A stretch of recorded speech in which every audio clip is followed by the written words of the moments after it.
Yeah, I think in general, he's probably going to be the one either, like you say, trying to get super far away to set up bombs. Like doing short hop bomb throws will probably be a pretty good way to poke at Gyo while he's shooting lasers and gyros. But aside from that, I think Hyrule Hero is going to be the one who's going to need to be approaching in the matchup, trying to cut through his opponent's wall. And I mean, Link does have options for that. Like auto cancel back air. His forward tilt reaches really, really far, so we'll cut through like forward air and neutral air. And jab even just controls a lot of space. Comes out relatively fast. I can't believe I forgot about one really good spacing tool that Link does have. That's Zair. Zair, yes. Can be useful like poking at Gyo, but like we're seeing Gyo so patient, not even taking a % of damage yet. You're right, on the projectile game, it really feels like Link is a bit outclassed by Rob. Yeah, it's difficult for him to just set up his projectiles, since they all have higher startup than Rob's lasers, Rob's gyros. If he actually gets them out, I feel like they're not too much worse, but the fact that he can be hitting Link out of his startup is going to make it really, really difficult. Still no damage on Gyo as Hyrule Hero approaches the triple digits. Finally getting some damage with the boomerang. Maybe some of those closer, quick projectiles might give him some openings, but like we're seeing, he doesn't get all that much off of that. Very nice delayed up B to avoid the spike. Hyrule Hero doesn't seem like he has an inch of air to breathe at this point. Wherever he goes, it feels like there's some sort of hitbox just waiting for him, whether it's the up airs, the gyro, the laser.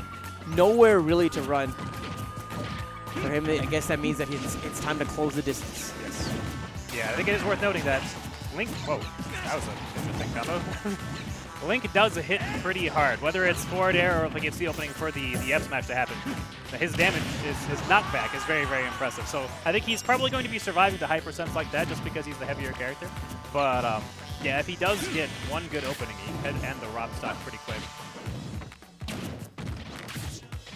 Gyo's been playing like a wall though, and it's I guess partially a wall. I want to say Iron Fortress more than anything else at this point. I would liken it to like a really heavy battle tank that's just moving around and just slowly taking space. And Hyrule Hero is just the one guy in the middle of the square. Yep. In front of that tank. Yeah, he's dancing around. He's got some tricks and some stuff. Yeah, this is actually what happens after the picture was taken. That's what it is. That actually is like one of the most iconic photos ever taken. Though. Yes. Such a beautiful moment. Wow. Shield? Whoa, that will take it. Interesting. That spin attack. Who would have guessed it? We were predicting a lot of F smashes or F tilts, but and that could very well be the name of the game, especially given that Gyo has these tendencies to kind of go for these aerials whenever it goes for approaches, in particular with the fairs and the nairs. If Hyrule Hero can bait one of those out, a well-placed shield, he has the range to deal out the punishment. Right there, another great opportunity, and he's able to get 2 bears because of it. Yeah, putting some damage on the board. Now he's trying to find his footing a bit more. He knows that he needs to close the distance and then just kind of wait out a lot of Rob's options. Yeah, he is going to getting a good feel for when Gyo likes to throw out the projectiles. He saw some like double power shields earlier on, using that Zair to cut through it. And the raw down air to beat the Nair setup. The only thing about this style that he's going for, ooh, I was expecting him to maybe be a bit more vulnerable to grabs, but still going for the raw up smash, still getting the stop. Yeah, and it is very, very scary to try to grab people as Link, since his tether is slower than most grabs, and it just inherently carries so much risk. Mm-hmm. Hey, we played what? We had it on for 10 hours. Wow. We did it, fam. We did it. It's a new Wii U. That's what it is. Because the Wii U that we used to be using was a standard Wii U and a deluxe one. It couldn't actually hold both Bayonetta. Really? Like it couldn't hold all of the cast. Yeah. That's fun.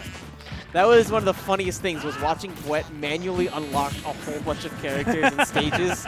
He lost like 2 or 3 times to Duck Hunt Dog. It was hilarious. Honestly, sometimes I forget Duck Hunt Dogs in this game. I think most people did.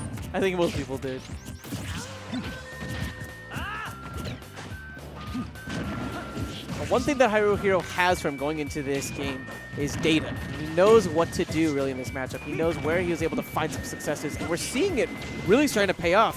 In the first game, I think that Gio had something like 80% of damage uncontested, but this second game is looking significantly closer. Yes. Gio getting some pummels. Or that back throw off. Down to putting Hyrule Hero in a precarious position, but the nair from Hyrule actually stuffing out the nair. Because that nair from Link comes out so quickly, and because Robs has that little bit of startup, he's able to come out on top. And another falling nair. A little bit wild on the up smash. And, okay, he lives.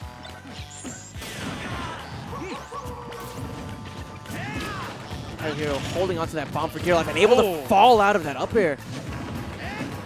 Nice boomerang to cut through the down air. Don't want to get clipped by that while he's recovering. This is actually really scary for Sensitive per Gio because of all the rage that Hyrule Hero has. If he does land one of those F smashes, it probably will be the end of his stock. Hyrule Hero doing a really good job being patient whenever he grabs the ledge, not standing up into that gyro. But the tombstone, that's going to take it.